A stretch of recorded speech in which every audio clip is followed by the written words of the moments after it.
Hello friends, स्वागत है आप सभी का हमारे इस यूट्यूब चैनल मेजर टारगेट पर। तो फ्रेंड्स, आज हम लोग लेके क्लास 10th में भौतिकी का अति महत्वपूर्ण प्रश्न को देखने वाले हैं, जो आपके आने वाले मैट्रिक बोर्ड परीक्षा के लिए बहुत इंपॉर्टेंट है।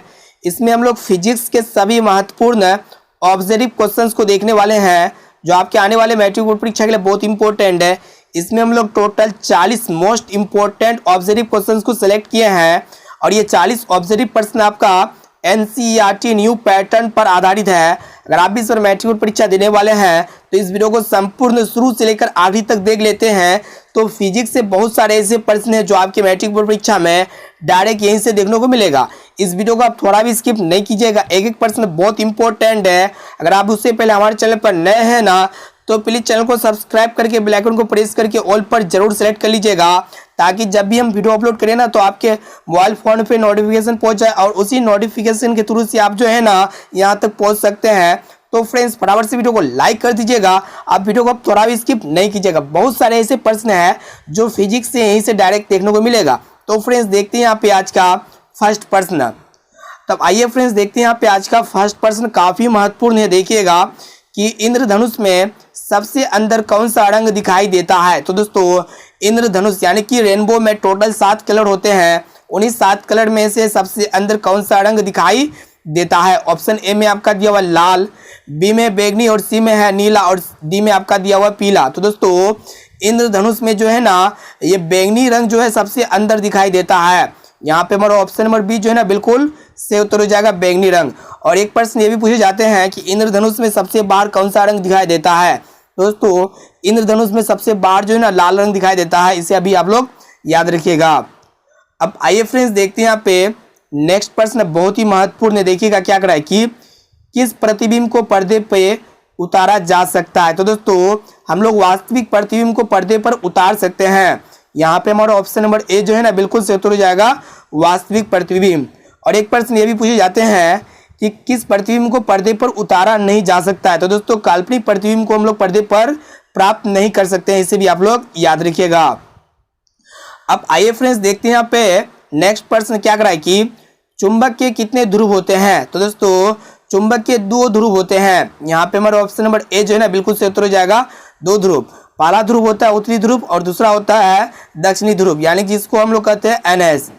अब चलिए फ्रेंड्स, देखते हैं यहाँ पे नेक्स्ट प्रश्न, बहुत ही महत्वपूर्ण है। देखिएगा क्या करा है कि तारे क्यों टिमटिमाते हैं। तो दोस्तों, तारे क्यों टिमटिमाते हैं। ऑप्शन ए में आपका दिया हुआ है वायुमंडलीय अपवर्तन, बी में है वर्ण विक्षेपण, और सी में है प्रकाश के प्रकीर्णन, और डी में है इनमें से कोई नहीं। तो दोस्तों, तारे टिमटिमाते वायुमंडलीय अपवर्तन के कारण।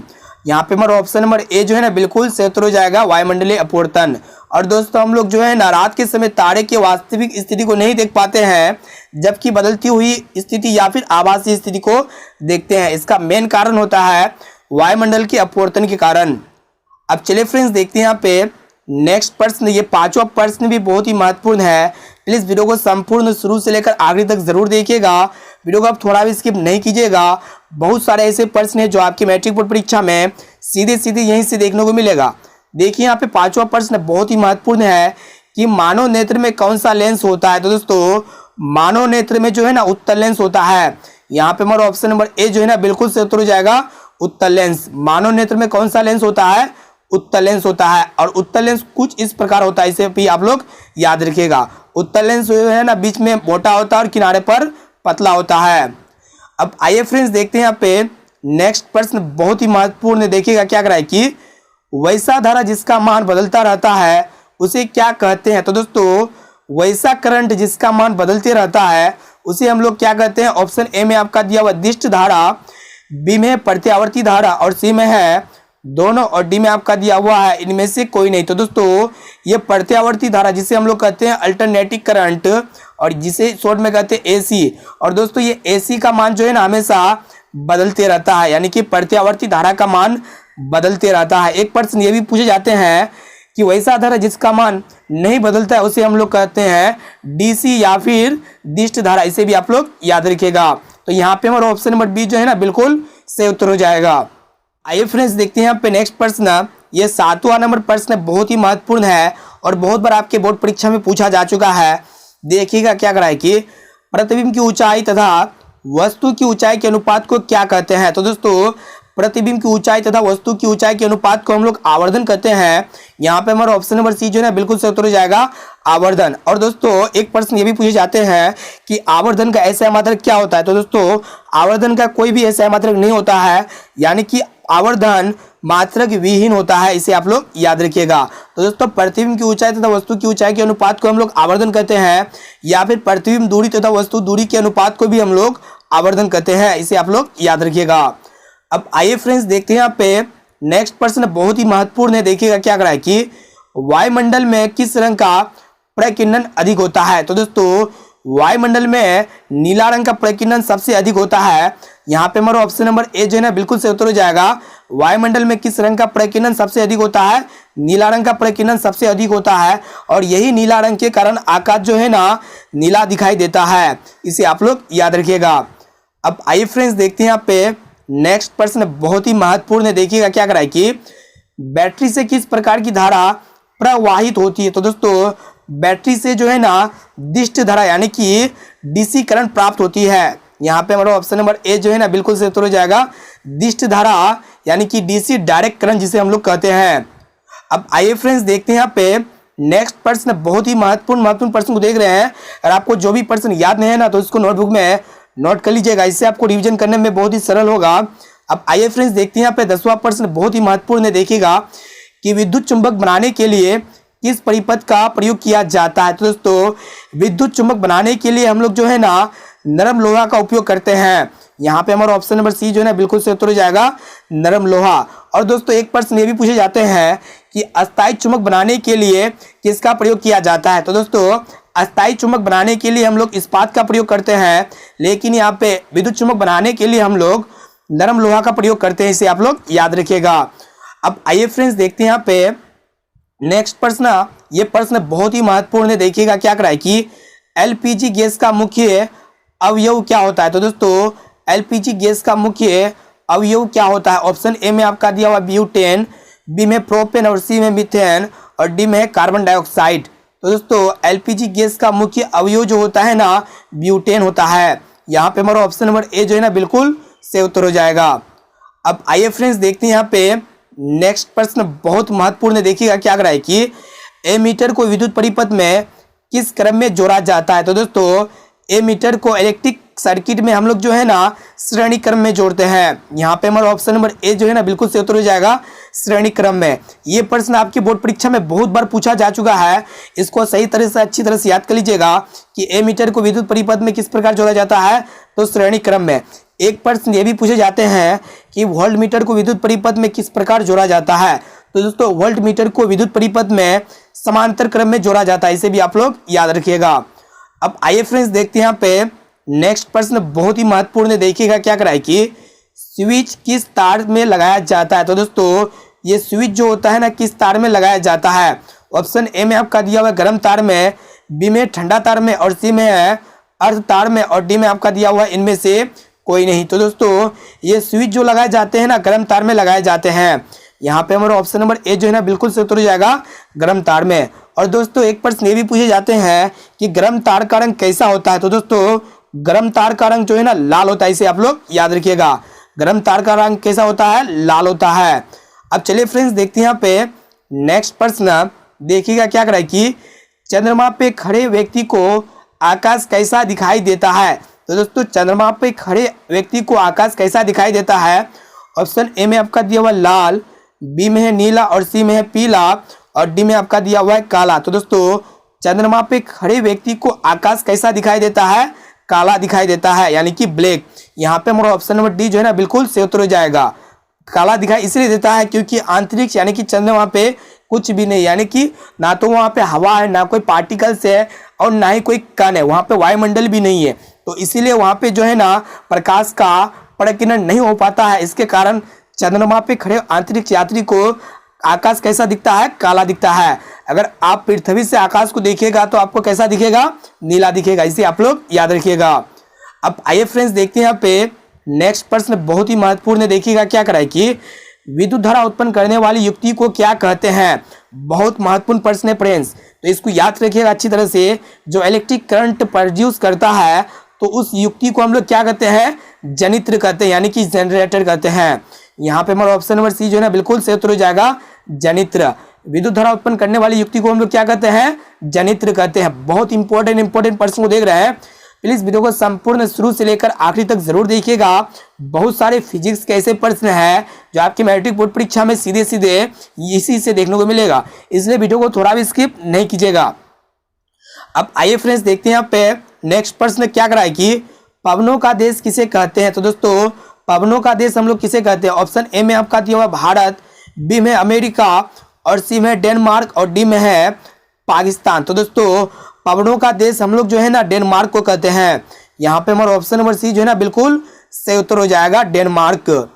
अब आइए फ्रेंड्स देखते हैं यहाँ पे नेक्स्ट प्रश्न। यहाँ पे हम लोग टोटल 40 मोस्ट इंपोर्टेंट ऑब्जर्व प्रश्न को देख रहे हैं, इसलिए एक एक प्रश्न को अच्छी तरह से याद करते हुए चलिएगा। अगर आप 40 मोस्ट इंपोर्टेंट ऑब्जर्व प्रश्न को अच्छी तरह से याद कर लेते हैं ना, तो बहुत सारे ऐसे प्रश्न हैं जो आपके मैट्रिक बोर्ड परीक्षा में इसी 40 प्रश्न में से देखने को मिलेगा, इसलिए वीडियो को आप थोड़ा भी स्किप नहीं कीजिएगा। अब आइए फ्रेंड्स देखते हैं यहाँ पे नेक्स्ट प्रश्न क्या करा है कि सीएनजी का विस्तृत नाम क्या होता है। तो दोस्तों यानी कि सीएनजी का फुल फॉर्म क्या होता है। तो दोस्तों सीएनजी का इंग्लिश में फुल फॉर्म होता है कंप्रेस्ड नेचुरल गैस, और इसे हम लोग हिंदी में कहते हैं संपीड़ित प्राकृतिक गैस। और एक प्रश्न ये भी पूछे जाते हैं जो एलपीजी होते हैं, ये एलपीजी का विस्तार क्या होता है। तो दोस्तों एलपीजी का जो विस्तार होता है लिक्विफाइड पेट्रोलियम गैस होता है, और इसे हिंदी में हम लोग कहते हैं द्रवित पेट्रोलियम गैस। यहाँ पे हमारा ऑप्शन नंबर बी जो है ना बिल्कुल सही उत्तर हो जाएगा। सीएनजी का विस्तृत नाम क्या होता है, संपीड़ित प्राकृतिक गैस होता है, और एलपीजी का विस्तार क्या होता है, लिक्विफाइड पेट्रोलियम गैस होता है। अब आइए फ्रेंड्स देखते हैं यहाँ पे नेक्स्ट प्रश्न। ये प्रश्न बहुत इंपॉर्टेंट है, काफी बार आपके बोर्ड परीक्षा में पूछा जा चुका है। देखिएगा यहाँ पे क्या करा है कि प्रतिरोध का ऐसा मात्रक क्या होता है। तो दोस्तों प्रतिरोध का ऐसा मात्रक जो होता है ना ओम होता है। यहाँ पे हमारा ऑप्शन नंबर ए जो है ना बिल्कुल से उत्तर हो जाएगा, ओम। और ओम का संकेत कुछ इस प्रकार होता है, इसे आप लोग याद रखिएगा। और दोस्तों एक प्रश्न ये भी पूछे जाते हैं कि प्रतिरोधकता का ऐसा मात्रक क्या होता है। तो दोस्तों प्रतिरोधकता का जो ऐसा मात्रक होता है ना ओम मीटर होता है। और दोस्तों एक प्रश्न ये भी पूछे जाते हैं कि विद्युत विभव और विभवांतर का ऐसा मात्रक क्या होता है। तो दोस्तों विद्युत विभव या फिर विभवांतर का जो ऐसा मात्रक होता है ना वोल्ट होता है, और एम्पियर किसका ऐसा मात्रक होता है, विद्युत धारा का ऐसा मात्रक एम्पियर होता है, इसे आप लोग याद रखिएगा। अब आइए फ्रेंड्स देखते हैं यहाँ पे नेक्स्ट प्रश्न बहुत ही महत्वपूर्ण है। देखिएगा काफी महत्वपूर्ण प्रश्न को देख रहे हैं।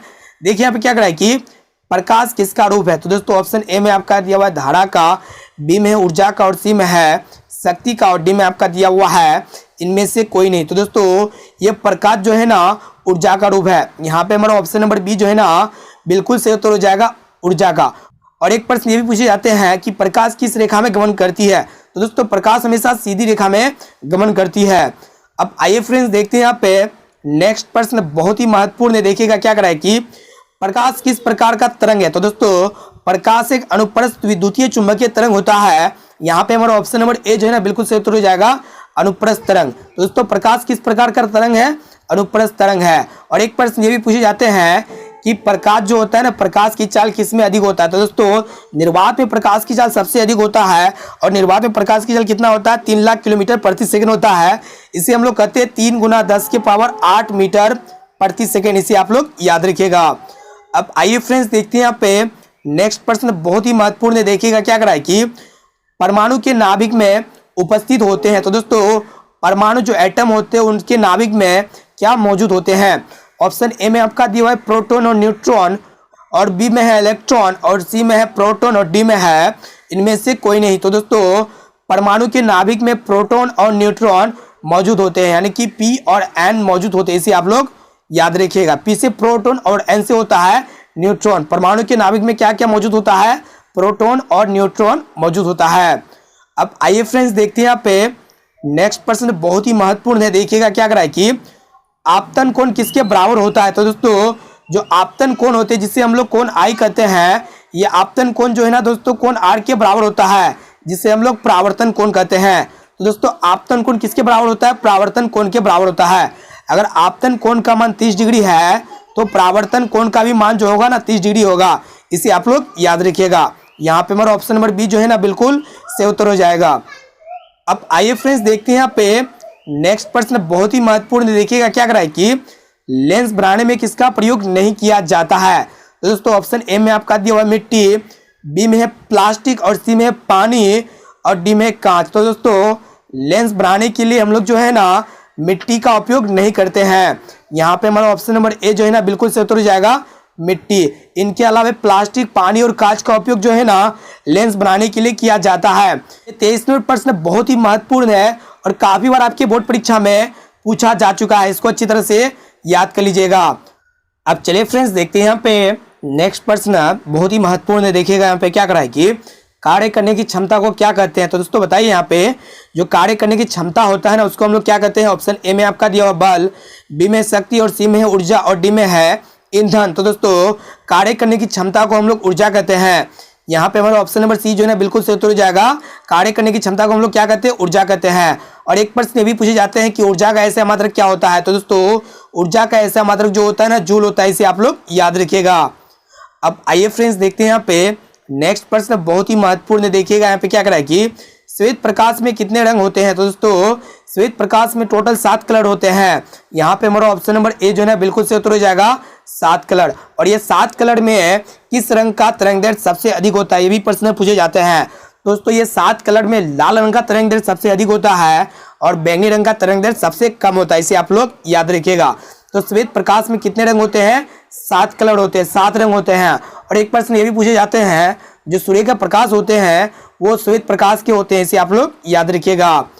अब आइए फ्रेंड्स देखते हैं यहाँ पे नेक्स्ट प्रश्न बहुत ही महत्वपूर्ण है। देखिएगा क्या करा है कि मोटर गाड़ी के साइड मिरर में किस दर्पण का प्रयोग किया जाता है? तो दोस्तों ऑप्शन ए में आपका दिया हुआ है उत्तल दर्पण, बी में है अवतल दर्पण और सी में है समतल दर्पण और डी में है अवतल दर्पण। तो दोस्तों मोटर गाड़ी के साइड मिरर के रूप में हम लोग जो है ना उत्तल दर्पण का उपयोग करते हैं। यहाँ पे हमारा ऑप्शन नंबर ए जो है ना बिल्कुल सही उत्तर हो जाएगा उत्तल दर्पण का उपयोग। उत्तल दर्पण का उपयोग इसलिए करते हैं क्योंकि उत्तल दर्पण में प्रतिबिंब हमेशा वस्तु से सीधा और छोटा प्रतिबिंब बनता है, इसे आप लोग याद रखिएगा। उत्तल दर्पण में प्रतिबिंब कैसा बनता है? किसी भी वस्तु का सीधा और छोटा प्रतिबिंब प्राप्त होता है, इसे आप लोग याद रखिएगा। और उत्तल दर्पण का उपयोग हम लोग पार्श्व दृश्य दर्पण के रूप में करते हैं, जिसे हम लोग साइड मिरर कहते हैं। अब आइए फ्रेंड्स देखते हैं यहाँ पे नेक्स्ट प्रश्न बहुत ही महत्वपूर्ण है। देखिएगा क्या करा है कि ज्योति तीव्रता का ऐसा मात्रक क्या होता है? तो दोस्तों ज्योति तीव्रता का जो ऐसा मात्रक होता है ना कैंडेला होता है। यहाँ पे हमारा ऑप्शन नंबर ए जो है ना बिल्कुल सही उत्तर हो जाएगा कैंडेला। बहुत ही महत्वपूर्ण प्रश्न को देख रहे हैं। यहाँ पे हम लोग total 40 most important objective questions को देख रहे हैं जो आपके आने वाले मैट्रिक बोर्ड परीक्षा के लिए बहुत इंपॉर्टेंट है, इसलिए एक एक क्वेश्चन को अच्छी तरह से याद करते हुए चलेगा। और आपको जो भी प्रश्न याद नहीं है ना तो उसको नोटबुक में नोट कर लीजिएगा। और अभी तक वीडियो को लाइक नहीं की ना तो फ्रेंड्स वीडियो को लाइक जरूर कर दीजिएगा। और चैनल पर नए हैं ना तो प्लीज चैनल को सब्सक्राइब करके बेल आइकन को प्रेस करके ऑल पर जरूर सेलेक्ट कर लीजिएगा। अब आइए फ्रेंड्स देखते हैं यहाँ पे नेक्स्ट प्रश्न बहुत ही महत्वपूर्ण है। देखिएगा यहाँ पे क्या करा है कि प्रकाश की चाल सबसे अधिक किसमें होती है? तो दोस्तों प्रकाश की चाल सबसे अधिक जो होती है ना निर्वात में होती है। यहाँ पे हमारा ऑप्शन नंबर ए जो है ना बिल्कुल सही उत्तर हो जाएगा निर्वात में। और निर्वात में प्रकाश की चाल कितना होता है? 3 × 10⁸ मीटर प्रति सेकेंड होता है, इसे आप लोग याद रखिएगा। अब आइए फ्रेंड्स देखते हैं यहाँ पे नेक्स्ट प्रश्न। देखिएगा बहुत ही महत्वपूर्ण है कि दर्पण की लंबाई को क्या कहते हैं? तो दोस्तों किसी भी दर्पण के कुल लंबाई को हम लोग उस दर्पण का द्वारक कहते हैं। यहाँ पे हमारा ऑप्शन नंबर ए जो है ना बिल्कुल सही उत्तर हो जाएगा द्वारक। किसी भी दर्पण के कुल लंबाई को हम लोग क्या कहते हैं? द्वारक कहते हैं। और दोस्तों ये द्वारक जो होता है ना इसे हम लोग ए के द्वारा दिखाते हैं, इसे भी आप लोग याद रखिएगा।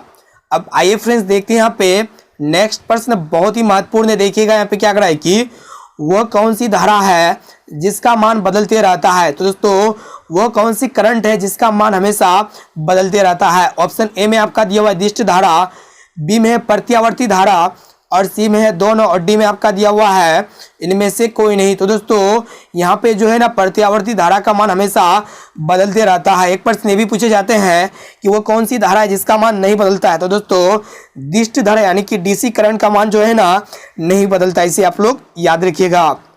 अब आइए फ्रेंड्स देखते हैं यहाँ पे नेक्स्ट प्रश्न बहुत ही महत्वपूर्ण है। देखिएगा यहाँ पे क्या करा है कि उत्तल दर्पण की फोकस दूरी कैसी होती है? तो दोस्तों उत्तल दर्पण की जो फोकस दूरी होता है ना वो धनात्मक होता है यानी कि पॉजिटिव होता है, इसे आप लोग याद रखिएगा। यहाँ पे हमारा ऑप्शन नंबर ए जो है ना बिल्कुल सही उत्तर हो जाएगा।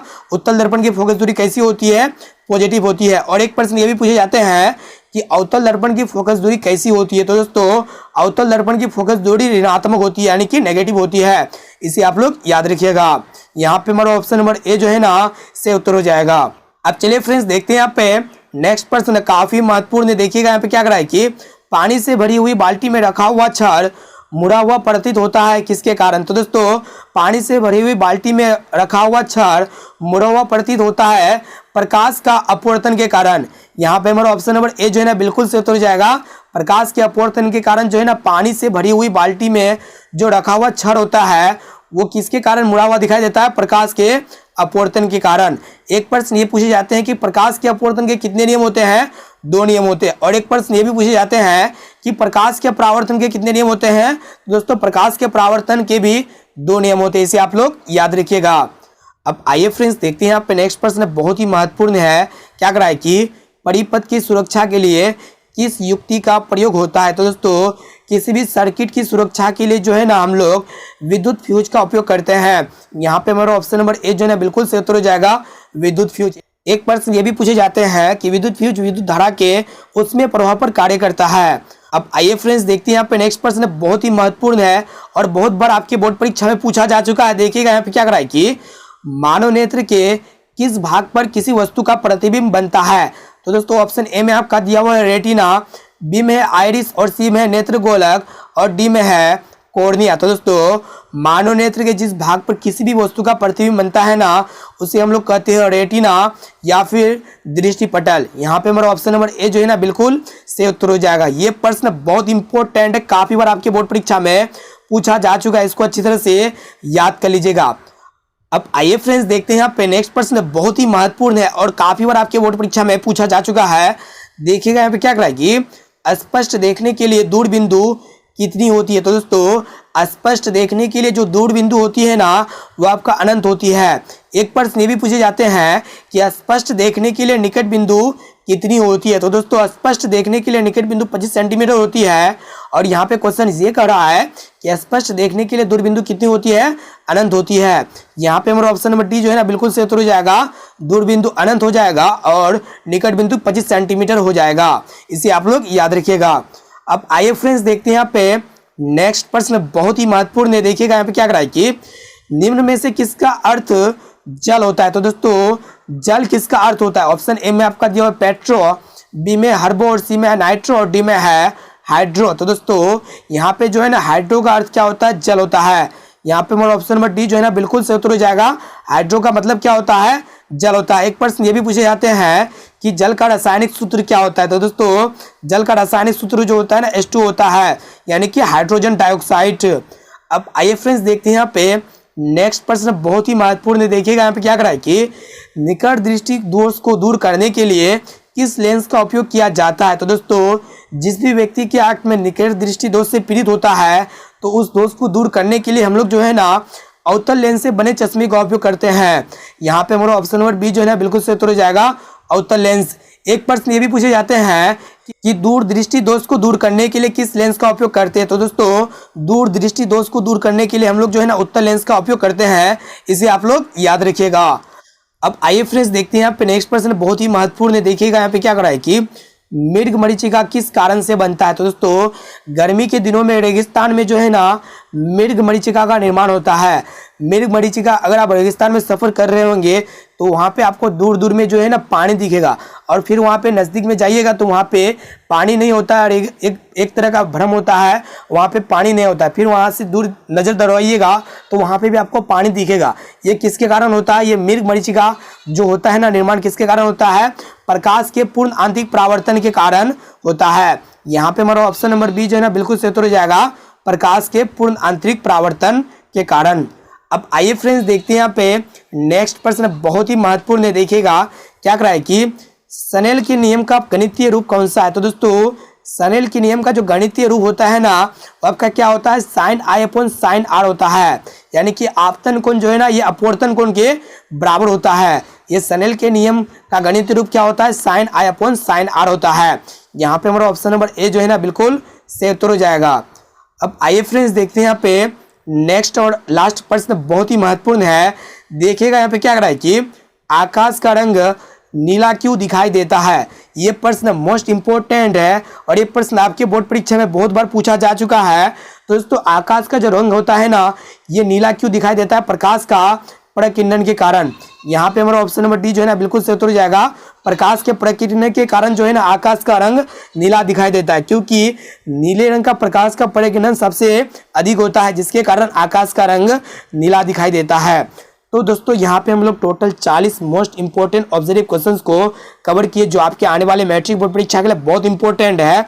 अगर आपका फ्रेंड्स दोस्त यार जितने भी इस बार मैट्रिक बोर्ड परीक्षा देने वाले हैं, तो इस वीडियो को एक बार जरूर शेयर कीजिएगा। और दोस्तों चैनल पर नए हैं ना, तो प्लीज़ चैनल को सब्सक्राइब जरूर कर लीजिएगा। और आप लोग कमेंट करके बताइए कि ये 40 प्रश्न में से आप लोगों को कितना प्रश्न पहले से याद था। आप लोग ईमानदारी से कमेंट करिएगा। तो दोस्तों फिर मिलते हैं जल्द ही अगले वीडियो पे। वीडियो को लाइक जरूर कर दीजिएगा।